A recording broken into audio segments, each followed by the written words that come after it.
নমস্কার। আজকে সাপ্তাহিক রাশিফল নিয়ে আলোচনা করব। এই সপ্তাহটা কিন্তু খুব ভাইটাল, কেননা এই সপ্তাহে কিন্তু পঞ্চগ্রহী যোগ তৈরি হচ্ছে। কোনো কোনো জায়গায় আমি বলছি ষষ্ঠগ্রহী, আবার কোনো কোনো সপ্তগ্রহীও বলছি, কেননা পঞ্চগ্রহী যোগটা আপনার আলোচনা করেছি আমার শনির ট্রানজিটে, বা আগের সপ্তাহেও আলোচনা করেছি আমি। এই সপ্তাহটা শুরু হচ্ছে আপনার 31 মার্চ থেকে 31 মার্চ থেকে, ভালো করে শুনবেন, 6 এপ্রিল পর্যন্ত। অর্থাৎ মার্চ মাসে আমরা শেষ দিন থেকে 6 এপ্রিল পর্যন্ত এই সপ্তাহে কিন্তু আবার আপনার নবরাত্রি পড়ছে। এই সপ্তাহে কিন্তু নবরাত্রি কন্টিনিউ থাকছে, সেটা নিয়ে আমি প্রোগ্রাম আপনাদের কম বেশি দিয়েছি। আবার এই 31 মার্চ অর্থাৎ 29 তারিখে কিন্তু আপনার সূর্যগ্রহণ থাকে, তার এফেক্টটাও কিন্তু আপনারা এই সপ্তাহে কিছু কিছু রাশির জন্য এফেক্ট হবে, কিন্তু সূর্যগ্রহণ দৃশ্যমান নয়, যেটা আমি আগের প্রোগ্রামে বলেছি। কিন্তু এই যে 31 মার্চ থেকে 6 এপ্রিল, এই যে সারাটা সপ্তাহ 12 রাশি কেমন যাবে, এগুলো কিন্তু এফেক্ট হবে। এই যে নবরাত্রি হচ্ছে, পঞ্চগ্রহী যোগ তৈরি হয়েছে মীন রাশিতে, কোন কোন রাশির উপর, একাধিক রাশির উপর ভালো প্রভাব পড়ে, একাধিক রাশি একটু সতর্ক থাকতে হবে। আবার 7.5 ফার্স্ট স্টেজ আপনার এদিকে হচ্ছে ঢাইয়া শুরু হচ্ছে, এগুলো আলোচনা আমি করেছি। কিন্তু সেটা যেহেতু সপ্তাহ শুরু হচ্ছে, সেটার এফেক্টে কিন্তু আপনাদের ভালো মন্দ এফেক্টটা পড়বে। আপনার ভয় কোনোটারই পাবেন না, এটা আপনাদের কাছে আমি হামলি রিকোয়েস্ট করছি। ভয় পাবেন না, কেন ভয় পাবেন না? 7.5 ঢাইয়া মানেই যে আপনি যেন মানে সেই রব উঠে গেল, সব শেষ হয়ে যাবে, একদম নয়। কারণ আদার্স যে 8টা গ্রহ রয়েছে, সেই 8টা গ্রহ ট্রানজিটটা কিন্তু বিশাল ভাইটাল প্রত্যেকটা রাশি লগ্নের ক্ষেত্রে, আপনার ক্ষেত্রেও সেটা প্রযোজ্য। চলুন তাহলে জেনে নি এই যে সামনের সপ্তাহ অর্থাৎ 31 মার্চ টু 6 এপ্রিল আপনার কেমন যাবে। সুতরাং এটা নিয়ে আলোচনার বিষয়বস্তু। আর যদি মনে করেন প্রোগ্রাম ভালো লাগে, তাহলে আমার দিগদর্শন চ্যানেলের সাথে জুড়ে থাকতে চান, অবশ্যই চ্যানেলটাকে সাবস্ক্রাইব করে নোটিফিকেশনটা অন করবেন, যত লোকে শেয়ার করবেন। আর আমার সাথে যোগাযোগ করতে হলে 8910733259 9433960106। অনেকেই বলছেন দাদা আপনার সাথে চেম্বারে না দেখা করে অনলাইনে, অবশ্যই অনলাইনে কনসালটেশন নিতে পারবেন।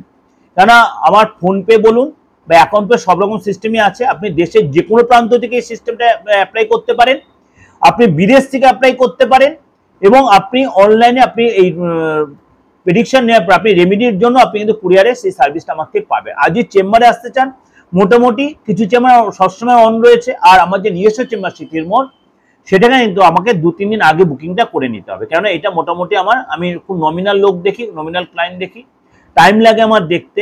তার জন্য আপনাকে যেদিন বুকিং সেদিন আপনি পাবেন না, অর্থাৎ যেদিন আপনি চিন্তা করেন এই দিন যাবো, তার 2 দিন আগে আপনি বুকিংটা করে নেবেন। এই হলো আমার আলোচনা। এবার চলুন তাহলে জেনে আপনার রাশি কি বলছে সারাটা সপ্তাহ। বৃষ রাশি, আপনার রাশিতেই কিন্তু গজকেশরী যোগ তৈরি হবে, এবং আপনি এই সপ্তাহে কিন্তু অনেক বেশি ধর্মের প্রতি ইন্টারেস্ট, ধার্মিক হবেন। কোনো পূজা পাঠ করবেন, কোনো ধর্মীয় স্থানে, আপনি যে কালচারের লোক, আপনি আমাদের হিন্দু হন, মুসলিম হন, খ্রিস্টান হন, শিখ হন, জৈন হন, যে আপনার কিন্তু ধর্মের প্রতি ইন্টারেস্ট বাড়বে। আপনি কোনো আপনার কোনো ধর্মস্থানে, কোনো তীর্থস্থানে যাবেন, পূজা পাঠ করবেন, মন্দিরে যাবেন, মসজিদে যাবেন, বা কোনো জায়গায় কোনো শিখের যারা হন সেখানে যাবেন, কোনো আপনার কোনো চার্চে যাবেন। খাওয়া দাওয়ার প্রতি কিন্তু আপনাকে অনেক বেশি কন্ট্রোল রাখতে হবে। যদি আপনি একটু ওভার খেয়ে ফেলে, ওভার পেট খেয়ে, তাহলে কিন্তু আপনার শরীরে অস্বস্তি হবে, গ্যাস অ্যাসিডিটির প্রবলেম হবে, এবং আপনার মাঝে মাঝে কিন্তু শরীরের মধ্যে একটা ভমিটিং টেন্ডেন্সি আসতে পারে। অর্থাৎ আপনাকে যোগা করতে হবে, জিম করতে হবে, মেডিটেশন করতে হবে, এবং আপনাকে বলবো বিশ্বাসী লোকেরা আপনাকে রাগ কন্ট্রোল করতে, বিশ্বাসী লোকেদের মধ্যে ভীষণ রাগটা আসবে, কিন্তু রাগ কন্ট্রোল করবেন যতবার মেডিটেশন করবেন, এবং যতবার ধর্মের প্রতি পূজা অর্চনা করবেন, সেখানে অনেক বেশি আপনি ঠান্ডা হতে পারবেন। হঠাৎ কোনো ইনকাম হবে, রিলেশনের যারা যথেষ্ট ভালো দেখায়, কোনো রেন্টাল ইনকাম হবে, এবং রিলেশনের জায়গাটা আপনার ভালো হবে, আগে যে নষ্ট হয়ে গেছে সেখানে ঠিক হবে। ইলেকট্রনিক্স আইটেম, আপনার ইলেকট্রিক্যাল বিল, মোবাইল, মেশিনারি, এসব খরচ হবে। ঘরের কোনো আইটেম কেনার পিছনে খরচ হবে। সন্তানের শরীরটা নিয়ে ডিস্টার্ব হবে, বিশেষ করে সন্তানের অ্যালার্জি, স্কিনের প্রবলেম, এগুলো কিন্তু ফ্যাক্টর হবে। এবং আপনি এই সপ্তাহে কিন্তু নতুন কোনো চাকরি হবে, নতুন কোনো যোগাযোগ আসবে, আপনার নতুন কোনো প্রজেক্ট পেতে পারেন, ভালো কোনো ডিল, ভালো কোনো যোগাযোগ হবে। আপনার কিন্তু কর্মসূত্রে আপনাকে একাধিক দৌড়ঝাঁপ করতে হবে, এবং আপনাকে মার্কেটিং করতে হবে। বাইরে অনেকটাই গরম থাকলে আপনাকে বেরোতে হবে কাজের জন্য, এবং আপনার কেরিয়ার কিন্তু যথেষ্ট ভালো হবে এই সপ্তাহে। অর্থাৎ চাকরির জন্য বলুন, ব্যবসার জন্য বলুন, কেরিয়ারটা যথেষ্ট ভালো, অর্থাৎ ওভারঅল কিন্তু যথেষ্ট ভালো দেখা যাচ্ছে আপনার আর্থিক দিক এবং কেরিয়ারের দিক। পার্টনারের সাথে কিন্তু 4 তারিখ পর্যন্ত কিন্তু সময়টা যথেষ্ট ভালো থাকবে, ভালো করে মনে রাখবেন বিশ্বাসী লোকেরা। 5 তারিখ আর 6 তারিখ কিন্তু আপনার পার্টনারের সাথে একটু কোনো কারণে বাদ বিতণ্ডা হবে, কথা কাটাকাটি হবে, দেখবেন দুজন সে ঠিক পছন্দ করছে না, একটা কেন তর্ক বিতর্ক হবে, এগুলো কিন্তু হবে। এবং পার্টনার কিন্তু খরচটা বেড়ে যাবে, পার্টনার শরীরটা ডিস্টার্ব, পার্টনার চোখে জল আসতে হবে, আপনি সেই যারা বুঝতে চাইবেন, আপনাকে তাকে সঙ্গত দিতে হবে। সুতরাং বিশ্বাসী লোককে বলবো নিজেকে কন্ট্রোলে রেখে পার্টনারকে সমানভাবে সাপোর্ট দেবেন। পার্টনারের জন্য কিন্তু খরচ বাড়বে, পার্টনারে কিন্তু খরচটা বেড়ে যাবে।